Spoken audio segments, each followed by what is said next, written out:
तो हेलो दोस्तों, स्वागत है इस वीडियो में। आज हम पढ़ने वाले हैं क्लास 10th का चैप्टर नंबर 12, जिसमें वृत्त से संबंधित क्षेत्रफल के बारे में पढ़ाया गया है। तो वृत्त आई थिंक आप लोगों को पता होगा वृत्त क्या होता है। एक गोलाकार आकृति होती है, जैसे आपको यहाँ पे दिख रहा है। एक हमने गोला यहाँ पे ड्रॉ किया है, ठीक है। या फिर इसे वृत्त कहिए, गोला मत कहिए, ठीक है। वृत्त यानी कि एक 2D आकृति होता है, द्विविमीय बोल सकते हैं उसको, ठीक है। तो वृत्त से संबंधित कुछ बातें आपको पता होनी चाहिए, जैसे कि ये जो आपको दिख रहा है, ये गोला सा आकार यहाँ से यहाँ तक, ये जो लाइन आपको गोला दिख रहा है ना, इसको हम लोग बोलते हैं परिधि बोलते हैं, ठीक है। या फिर हम इसको परिमाप भी बोल देते हैं बहुत बार, ठीक है। तो दोनों में से आपको कभी भी कुछ भी दिखे तो घबराइएगा मत, दोनों का मतलब एक ही होता है, ठीक है। और ये जो होता है हमारा केंद्र बोलते हैं इसको केंद्र कहते हैं, ठीक है। और एक लाइन जो केंद्र से परिधि को छूता है, उस लाइन को हम बोलते हैं त्रिज्या, ठीक है। त्रिज्या, केंद्रक को जनरली हम O से सूचित करते हैं, ठीक है। त्रिज्या को R से, ठीक है। और एक होता है व्यास। व्यास क्या होता है? जो परिधि को छूते हुए फिर हमारे केंद्रक को और फिर परिधि को छूता है, तब उसे हम बोलते हैं हमारा व्यास, ठीक है। और व्यास जो होता है सबसे लंबा रेखा होता है, ठीक है। किसी त्रिज्या मतलब किसी वृत्त के अंदर खींचा जा सकने वाला सबसे लंबा जो रेखा होता है वो व्यास ही होता है, ठीक है। तो ये बेसिक था एक त्रिभुज के बारे में, ठीक है। तो आपको ये पता होना चाहिए, ओके। ठीक है, बाकी अगर वृत्त संबंधित और कुछ भी होगा तो आगे की वीडियो में हम जान लेंगे, बट शुरुआत करने के लिए इतना जानना आपके लिए काफ़ी है। और दो फार्मूला आपको पता होना चाहिए। परिधि का फार्मूला होता है 2πr, ठीक है। और त्रिभुज का वृत्त का क्षेत्रफल, त्रिभुज याद आ रहा है मुझे, वृत्त का क्षेत्रफल होता है हमारा πr², ठीक है। तो ये दो फार्मूला आपको पता होना चाहिए, जिससे कि हम बेसिक क्वेश्चंस पहले करेंगे, यानी कि एक्सरसाइज 12.1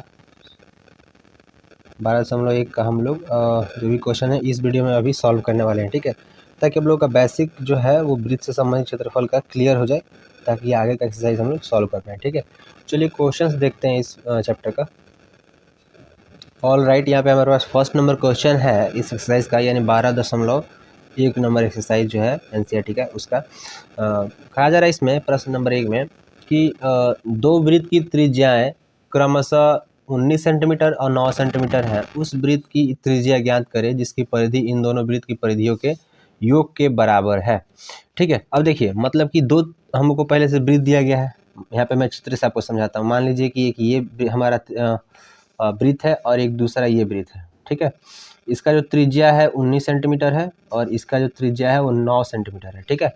इन दोनों वृत्त का जो परिधि है, ये वाला परिधि, इसको निकालेंगे पहले और इन दोनों को जोड़ेंगे। कहा जा रहा है इसमें कि जिसकी परिधि इन दोनों वृत्त के परिधियों के योग के बराबर हो, ठीक है। और एक बड़ा सा हमको वृत्त है, उसका हमको त्रिज्या निकालना है, ठीक है। जो कि ये 9 और ये ये 19 और ये 9, इन दोनों को जोड़ने पर जो हमारा आएगा 28, हाँ, उतना उसका त्रिज्या होना चाहिए, ठीक है। तो देखते हैं, यहाँ पे डायरेक्ट त्रिज्या जोड़ नहीं सकते हैं, ठीक है। तो यहाँ पे 28 नहीं होगा, बट फिर भी इन दोनों का परिधि हम जोड़ेंगे और फिर उसका त्रिज्या हम ज्ञात करेंगे, क्योंकि इसमें उसका त्रिज्या ही ज्ञात करने के लिए बोला गया है, ओके। एक बार दोबारा से पढ़ लेते हैं क्वेश्चन को। लिखा गया है दो वृत्त की त्रिज्या क्रमशः 19 सेंटीमीटर 9 सेंटीमीटर है, उस वृत्त की त्रिज्या ज्ञात करें। हाँ, मतलब एक वृत्त की त्रिज्या ही ज्ञात करनी है जिसकी परिधि इन दोनों वृत्त के परिधियों के योग के बराबर है, ठीक है। तो पहले हम फर्स्ट वाले वृत्त का परिधि निकालेंगे, फिर सेकंड वाले वृत्त का, दोनों को जोड़ेंगे। उसके बाद फिर जो एक नया परिधि बनेगा जोड़ने के बाद, उसका फिर हम त्रिज्या ज्ञात कर लेंगे, ओके। तो सॉल्व करते हैं इसको। लिखेंगे प्रथम वृत्त की परिधि जिसका त्रिज्या 19 सेंटीमीटर है, ठीक है, ये वाला। तो क्या हो जाएगा, मान लेते हैं हम लोग 2πr होता है ना, तो 2 क्रॉस 22 × 7 क्रॉस r, क्या हमारा 19, ठीक है। यहाँ से हम गुना करेंगे तो 22 दूना हो जाएगा 44 और 19/7, ठीक है, इतना रखते हैं। और फिर हमारा दूसरा है तो लिखेंगे दूसरे वृत्त की परिधि जिसका त्रिज्या 9 सेंटीमीटर है। ठीक है, तो निकालते हैं। तो 2 क्रॉस 22/7 गुने 9 हो जाएगा। ठीक है, तो यहाँ से हम क्या लिख सकते हैं, 44/7 क्रॉस 9 रहेगा यहाँ पे। ठीक है, तो ये दो हमारे पास आ चुके हैं। अब देखिए कॉमन क्या करना है, इन दोनों वृत्त के परिधि को जोड़ना है हम लोग। कहा जा रहा है ना जिसकी परिधि इन दोनों वृत्त के परिधियों के योग के बराबर है। तो जोड़ते हैं, लिखेंगे दोनों वृत्तों की परिधि को जोड़ने पर, जोड़ेंगे पहले। तो क्या हो जाएगा हमारे पास, यहाँ पे हमारे पास आएगा, पहले ऊपर वाला लिख लेते हैं। तो 44 क्रॉस 19/7 प्लस में क्या आएगा 44 क्रॉस 9/7। ठीक है, एक और काम कर सकते थे हम लोग यहाँ पे, 22/7 को जगह पर हम लोग सिर्फ पाई ही लिखते तो चल जाता। ठीक है, वो करने का ज़रूरत नहीं था, बट ठीक है अब हो गया तो करते हैं इसको। नीचे हम लोग 7 रखेंगे और ऊपर क्या हो जाएगा हमारे पास 44 कॉमन कर लेंगे तो यहाँ पे बचेगा हमारे पास 19 + 9।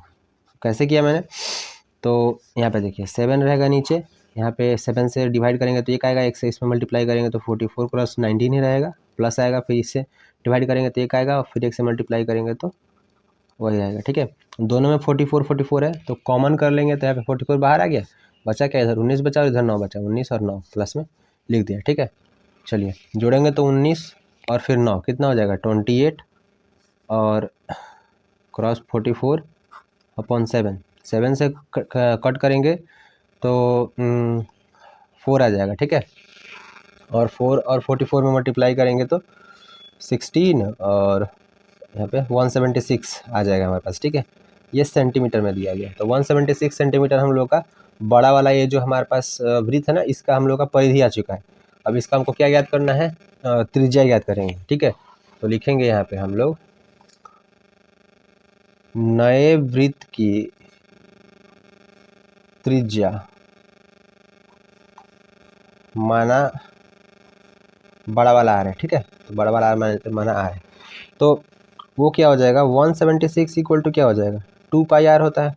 यानी कि ये वृत्त का परिधि है तो परिधि इक्वल टू क्या होता है 2 पाई आर होता है। बात सिंपल है, तो यहाँ से आर निकालना है, तो आर हमने क्या मान लिया बड़ा वाला आर, तो बड़ा वाला यहाँ पे लिख देंगे और 2 पाई इधर मल्टीप्लाई में, इधर आएगा तो डिवाइड में, तो बड़ा वाला आर इक्वल टू क्या हो जाएगा 176/2 पाई, और पाई के जगह पर हम लोग क्या लिख सकते हैं 22/7, तो 176/2 क्रॉस 22, नीचे 7 रहेगा तो कहाँ चला जाएगा ऊपर। ठीक है, यहाँ से क्रॉस करेंगे तो 2 से क्रॉस करेंगे तो यहाँ पे हो जाएगा 8 और 8।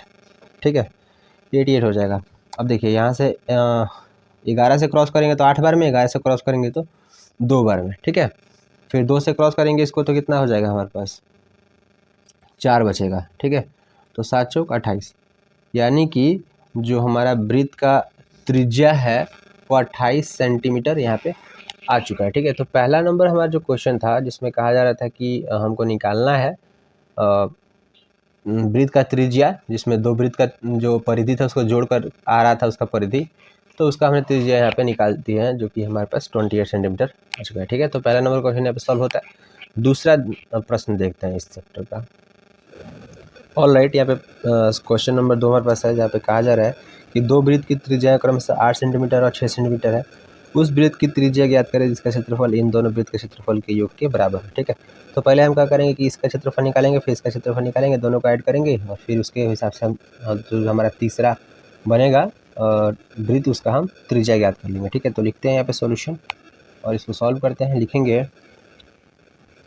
पहले वृत्त का क्षेत्रफल क्या हो जाएगा पाई r²।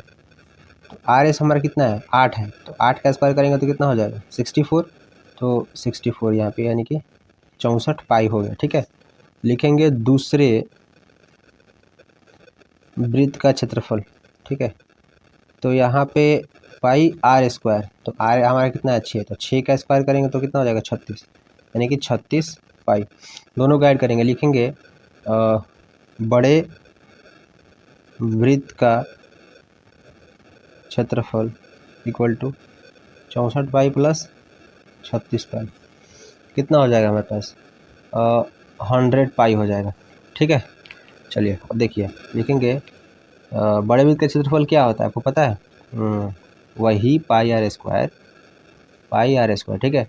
तो पाई से पाई तो ख़त्म हो गया यहाँ से, ठीक है, और आर स्क्वायर है और यहाँ पे 100 बचा है। ठीक है, तो यहाँ पे स्क्वायर है, उस तरफ जाएगा तो रूट कर देगा, तो r equal to root under 100, यहाँ प्लस माइनस लगा देंगे तो आर इक्वल टू क्या हो जाएगा +-10। अब देखिए क्षेत्रफल कभी भी मतलब एक त्रिज्या जो है कभी भी माइनस में नहीं हो सकता, क्योंकि दूरी है भाई, दूरी कभी माइनस में नहीं होता, तो प्लस में ही लेंगे, तो लिखेंगे इसलिए आर इक्वल टू 10 सेंटीमीटर, जो कि बड़े वाले त्रिज्या सॉरी बड़े वाले जो वृत्त है उसका ये त्रिज्या है। ओके, तो हमारा दूसरा नंबर क्वेश्चन यहाँ पे सॉल्व होता है। मैं थोड़ा इसको जल्दी किया क्योंकि भाषा आप खुद से लिख सकते हैं, जहाँ तक मुझे विश्वास है, क्योंकि भाषा उतना मैटर नहीं करता मैथ में। ठीक है, थोड़ा बहुत जितना ज़रूरी है उतना मैंने यहाँ पे लिखा है। ओके, तो हम थर्ड नंबर क्वेश्चन सॉल्व करेंगे अब। तो हमारे पास यहाँ पे प्रश्न नंबर 3 है, जिसमें कहा जा रहा है कि आकृति में एक तीरंदाजी लक्ष्य को दर्शाती है, जिसमें केंद्र से बाहर की ओर 5 क्षेत्र gold, red, blue, black and white चिन्हित है। यहाँ पे आपको दिख रहा होगा 5 सर्कल है, जिसमें अंदर हमारा गोल्ड है, फिर रेड, फिर ब्लू, फिर ब्लैक और लास्ट में वाइट। ठीक है, जिससे अंक अर्जित किए जा सकते हैं। ठीक है, मतलब इस पर हम लोग निशाना लगाते हैं, और जितना दूर आपका जाएगा उतना कम मार्क्स रहता है, जितना नज़दीक का उतना आपका ज़्यादा मार्क्स रहता है। ठीक है, आपने ओलंपिक्स में देखा होगा ऐसे। तो देखिए यहाँ पे कहा जा रहा है गोल्ड अंक वाले क्षेत्र का व्यास 21 सेंटीमीटर है, यानी कि जो ये अंदर वाला भाग है, अंदर वाला पूरा, इसका व्यास है 21 सेंटीमीटर। ठीक है, व्यास। ठीक है, तथा प्रत्येक अन्य पट्टी 10.5 सेंटीमीटर चौड़ी है। अंक प्राप्त करने वाले इन 5 क्षेत्रों में से प्रत्येक का क्षेत्र ज्ञात करें। ठीक है, कहा जा रहा है कि 5 जो पट्टी है, पहला ये पट्टी, फिर दूसरा, फिर ये तीसरा, फिर चौथा है लास्ट वाला, इन सब का क्षेत्रफल अलग अलग ज्ञात करना है, पूरे का नहीं, सिर्फ पट्टी का। ठीक है, तो बहुत आसान है, थोड़ा सा आपको सोचना पड़ेगा, और सोचना ये है कि हम इसका क्षेत्रफल ज्ञात कैसे करेंगे। तो देखिए पहले बड़े वाले का क्षेत्रफल निकालेंगे, फिर उससे छोटे वाले का, फिर उससे छोटे वाले का, फिर उससे छोटे वाले का, फिर उससे छोटे वाले का। ठीक है, और या फिर ऐसा भी कर सकते हैं, पहले छोटे का, फिर बड़े का, फिर बड़े का, जैसा भी आपको मर्जी करे, और दूसरे में से फिर पहले वाले को घटा देंगे तो पट्टी का हमारा क्षेत्रफल आ जाएगा। ठीक है, तो ऐसे करके इसको सॉल्व करेंगे। तो लिखते हैं सॉल्यूशन यहाँ पे। ठीक है, सॉल्व करते हैं इसको। सबसे पहले हम क्या करेंगे, बीच वाले भाग का हम क्षेत्रफल निकालेंगे। बीच वाला भाग जो हमारा ये अंदर का है, इसका क्षेत्रफल, क्योंकि इसका जो हमारा व्यास दिया गया है यहाँ पे वो 21 सेंटीमीटर है। ठीक है, तो 21 सेंटीमीटर है, तो हम क्या करेंगे, इसका आधा करेंगे, इसका निकालने के लिए क्या, क्षेत्रफल। अब चूंकि व्यास है तो त्रिज्या आधा ही होगा, तो लिखेंगे गोल्ड का क्षेत्रफल। ठीक है, गोल्ड का क्षेत्रफल क्या हो जाएगा पाई आर स्क्वायर, तो 21/2, ये हमारा क्या हो गया त्रिज्या, इसका स्क्वायर कर देंगे, फिर पाई लिख देंगे, क्योंकि पाई आर स्क्वायर था। ठीक है, तो ये हमारा आ गया। चलिए, तो इसको हम क्या कर सकते हैं, ऐसे मतलब कि डिवाइड करके लिख सकते हैं, तो कितना आ जाएगा 10.5 का स्क्वायर और पाई। ठीक है, अब 105 और 105 में मल्टीप्लाई हम कर सकते हैं, तो वो हमारा आ जाएगा 525, इधर 000 और इधर 105, 5 2 0 1 1, 110.25, कितना आ जाएगा 110.25 पाई आ जाएगा। ठीक है, तो ये तो रहा हमारा गोल्ड का क्षेत्रफल। ठीक है, अब देखिए, अब हमें ज्ञात क्या करना है, हमें ज्ञात करना है सभी का। तो गोल्ड के बाद क्या है रेड वाला, और प्रत्येक का पट्टी का चौड़ाई कितना है 10.5 सेंटीमीटर।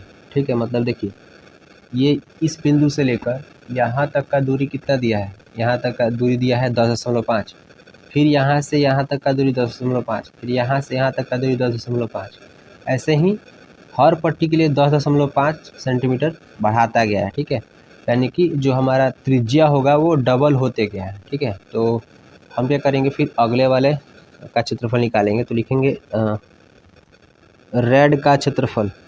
लेकिन थोड़ा सा इसमें ट्विस्ट क्या है कि पहले हम रेड वाले सर्कल का, बड़े वाले सर्कल का निकालेंगे और फिर छोटे वाले सर्कल का घटा देंगे इसमें से, ठीक है। तो हमारा क्या हो जाएगा यहाँ पे पाई आर स्क्वायर, यानी कि देखिए 10.5 है और फिर इसमें हम 10.5 जोड़ेंगे तो कितना हो जाएगा 21 हो जाएगा, ठीक है। तो 21 का स्क्वायर पाई, फिर माइनस में क्या हो जाएगा यहाँ पे 110.25 पाई। अब 110.25 पाई हमने घटाया क्यों? क्योंकि देखिए मान लीजिए कि ये हमारा है बड़ा वाला और उसके अंदर एक छोटा वाला है, ये हमारा रेड है और ये हमारा गोल्ड वाला है, ठीक है। तो गोल्ड वाले का तो हमने ज्ञात कर लिया है यहाँ पे, अब रेड वाले का ज्ञात करना है तो गोल्ड वाला तो घटाना पड़ेगा ना, क्योंकि गोल्ड वाला बीच में है। तो ये सिर्फ पट्टी का ही ना निकालना था हमको, इसमें कहा जा रहा है कि प्रत्येक का क्षेत्रफल निकालिए पट्टी का, ठीक है।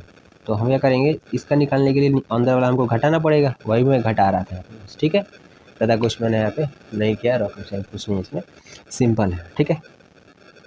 तो अब देखिए यहाँ पे 21 का स्क्वायर है और पाई है, ठीक है। तो 21 का स्क्वायर हम निकालेंगे तो कितना आ जाता है हमारे पास 441 आता है, ठीक है। तो आई थिंक 441 ही आता है, 21 और 2 4, हाँ 441 आता है, ठीक है। पाई माइनस 110.25 पाई। अब इसको हम घटाएंगे तो यहाँ पे मैं घटा लेता हूँ, कितना आता है 441 में से 110.25 घटाएंगे, ठीक है। तो यहाँ पे तो हमारा 75 हो जाएगा ऐसे ही, ठीक है। और यहाँ पे ये एक ख़त्म हो गया क्योंकि हमने उधर कैरी कर लिया था, यहाँ पे बचा 0 और यहाँ पे हमारा बचेगा 3 यानी 330, ठीक है। 330.75, तो 330.75 पाई हमारा आंसर यहाँ पे आ रहा है, ठीक है।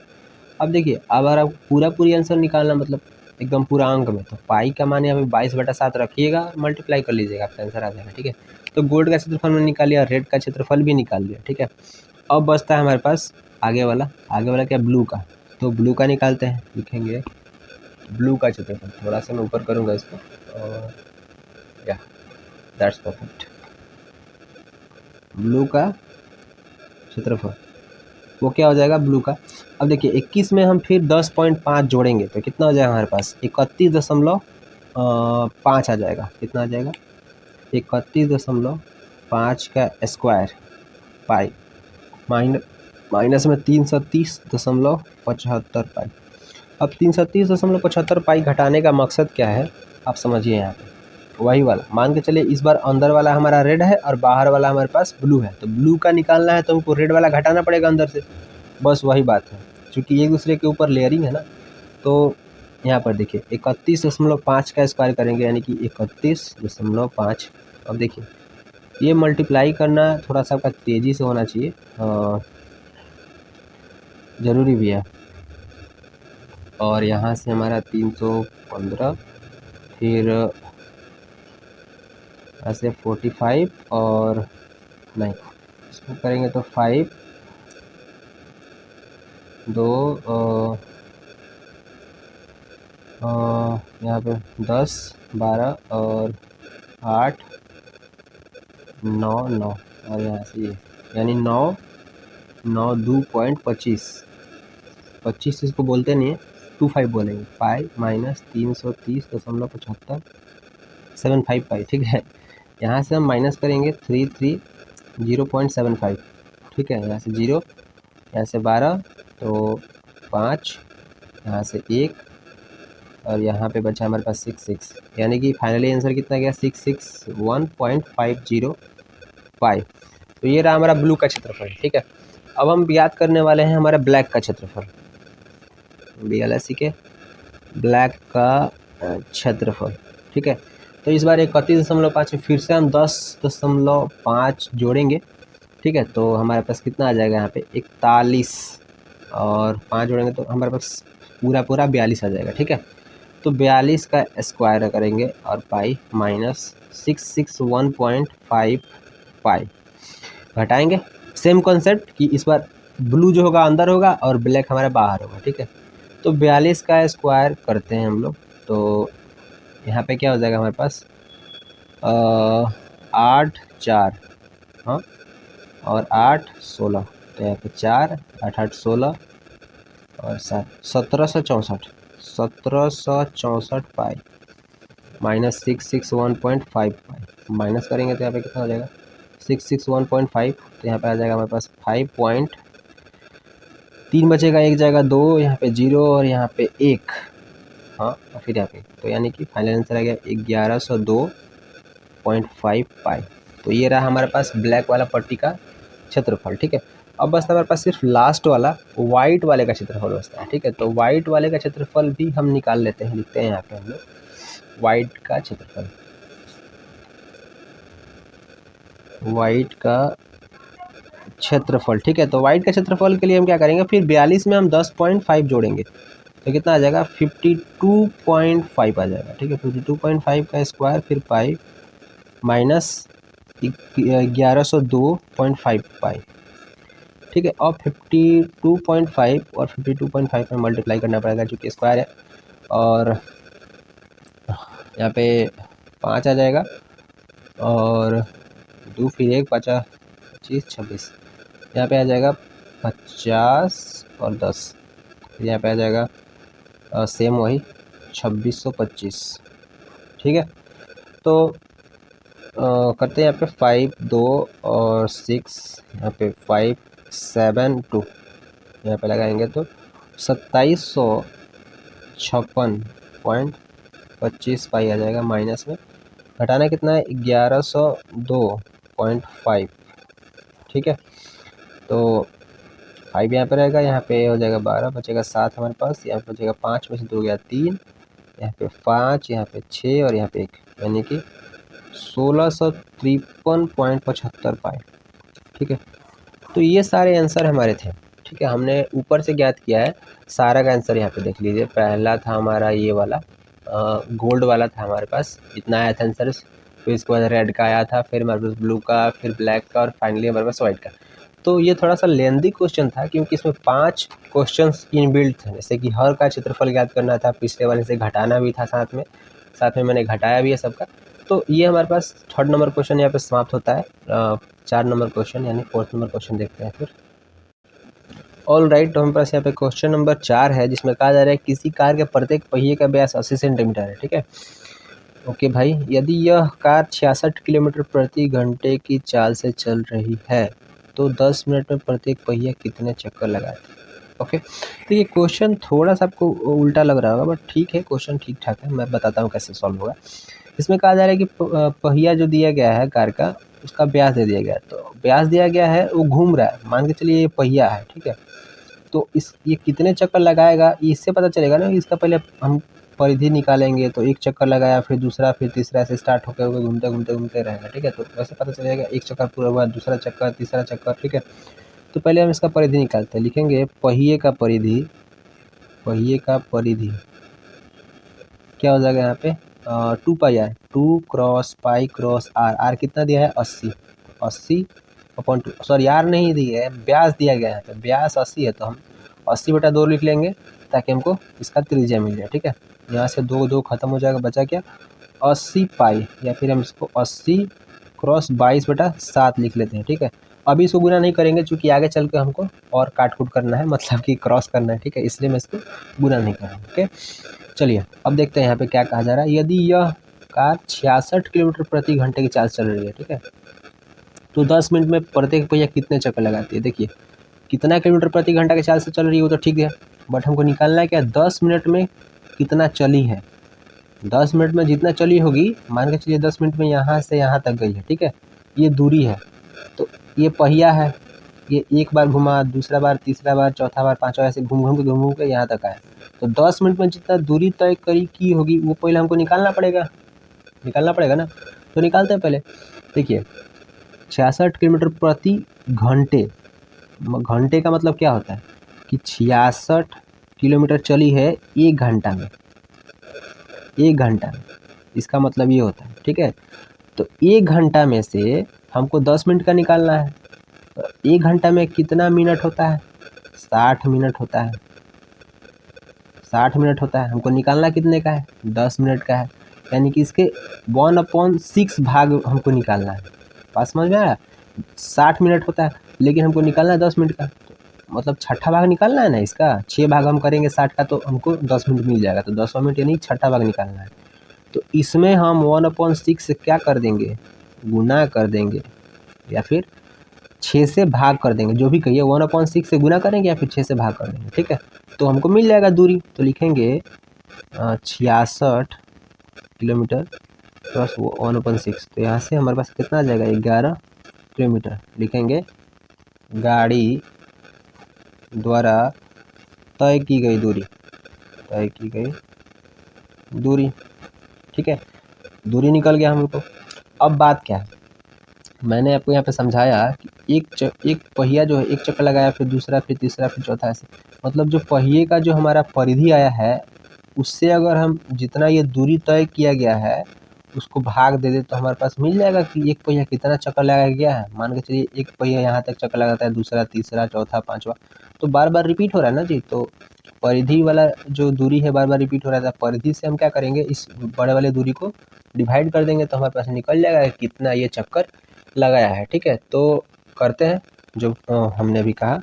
तो यहाँ पर देखिए, बट दिक्कत एक बात आपको समझ में आएगा यहाँ पे, और वो दिक्कत ये है कि यहाँ पे ये किलोमीटर में है और ये हमारा सेंटीमीटर में दिया गया। देखिए यहाँ पे सेंटीमीटर, ठीक है।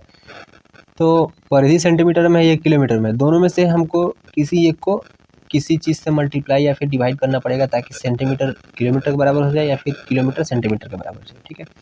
तो हम क्या करते हैं कि किलोमीटर को सेंटीमीटर में करते हैं। ऐसा क्यों? क्योंकि अगर सेंटीमीटर को किलोमीटर में करेंगे तो यहाँ पे पॉइंट में आंसर आने लगेगा, पॉइंट में आएगा तो फिर हमको डिवाइड करने में या फिर कहिए भाग देने में दिक्कत होगा। तो हम क्या करेंगे, किलोमीटर को सेंटीमीटर में बदलेंगे। तो देखिए यहाँ पे हमारे पास है, लिखेंगे यहाँ पे पहिए द्वारा लगाए गए चक्कर। भाई ये किसका चक्कर काट रहा है 11 किलोमीटर अपॉन 80 गुने 22/7 सेंटीमीटर। चलिए तो हम क्या करेंगे यहाँ पे 11 क्रॉस, अब देखिए ये किलोमीटर में है तो पहले तो हम इसको मीटर में चेंज करेंगे। तो मीटर में चेंज करने के लिए क्या से गुना करते हैं, 1000 से। 1000 से किए, अब मीटर में आ गया तो मीटर से सेंटीमीटर में करने के लिए 100 से करेंगे, तो इतना से गुना करना पड़ेगा हमको, ठीक है। फिर नीचे हमारे पास क्या आ जाएगा, 80 क्रॉस 22, और देखिए यहाँ पे 7 पीछे है तो ये चला जाएगा ऊपर, तो इसको भी हम यहाँ पे बगल में लिख लेते हैं 7, ठीक है। तो ये कैलकुलेशन करना है तो इसको मैं नीचे यहाँ पे लिखता हूँ और कैलकुलेट करता हूँ कितना आ रहा है। देखिए 7 क्रॉस 11 क्रॉस 1000 क्रॉस 100, और नीचे क्या हमारे पास 80 क्रॉस 22।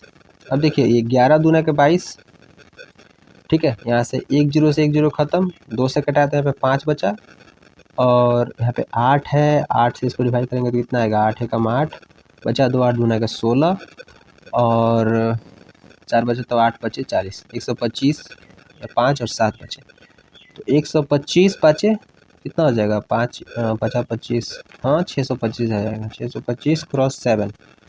तो जब इसको हम मल्टीप्लाई करेंगे तो 7 बचे 35, और 7 दूना का 14, 15 16 17, और एक फिर 7 6 42 43। तो ये हमारे पास आंसर है 4375 चक्कर लगाएगा भाई साहब, ठीक है। इतना चक्कर लगाना पड़ेगा एक पहियों को 10 मिनट में, ओके। अब देखिए मैंने गुना थोड़ा सा और तरीके से किया क्योंकि प्री कैलकुलेशन नहीं होता, मैं पढ़ाता हूँ पहले से, स्क्रिप्टेड नहीं होता, मैं जो आता है जी में वो बता के पढ़ा देता हूँ, ठीक है। तो कैलकुलेशन मैं बच्चों की तरह कर रहा हूँ, उस पर मत जाइएगा, ठीक है। आपको समझ में आ रहा है कि नहीं आ रहा है उस पर जाइएगा, ओके। तो प्रश्न नंबर यहाँ पे 4 ख़त्म होता है। एक और यहाँ पे मल्टी चॉइस क्वेश्चन है जिसको मैं सॉल्व करूँगा अभी, क्वेश्चन नंबर 5 जो इस एक्सरसाइज का लास्ट क्वेश्चन है, ओके। तो 5 नंबर क्वेश्चन यहाँ पे हमारे पास है जहाँ पे कहा जा रहा है कि यदि एक वृत्त का परिमाप और क्षेत्रफल संख्यात्मक रूप से बराबर है तो उस वृत्त की त्रिज्या क्या है। सॉल्व करते हैं। यहाँ पे एक ही पॉइंट कहा गया है जिसको पकड़ना है, कहा जा रहा है कि उसका वृत्त का परिमाप और क्षेत्रफल संख्यात्मक रूप से बराबर है भाई।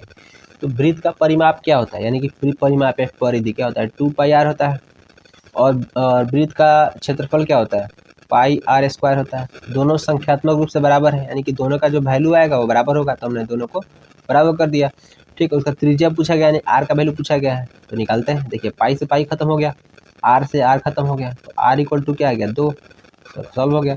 तो आर का वैल्यू क्या होगा, ऐसा वृत्त होगा जिसका त्रिज्या 2 होगा, उसका क्षेत्रफल और परिमाप दोनों बराबर होंगे। निकाल के दिखा देता हूँ आपको यहाँ पे।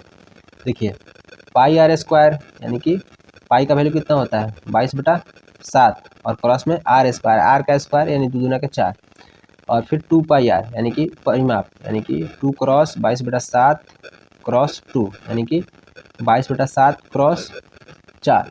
तो देखिए दोनों आपस में बराबर है ना, इसलिए यहाँ हमारे पास आंसर कितना आएगा 2 यानी आर इक्वल टू 2 हो जाएगा, जो कि I think option number A में दिया गया है। ओके, तो यहाँ पर हमारा एक्सरसाइज 12.1 खत्म होता है। ठीक है, अगले वीडियो में 12.2 हम एक्सरसाइज सॉल्व करेंगे और कुछ नए कॉन्सेप्ट सीखेंगे पहले, उसके बाद सॉल्व करेंगे। तो इस वीडियो में इतना ही, तब तक के लिए बाय। वीडियो देखने के लिए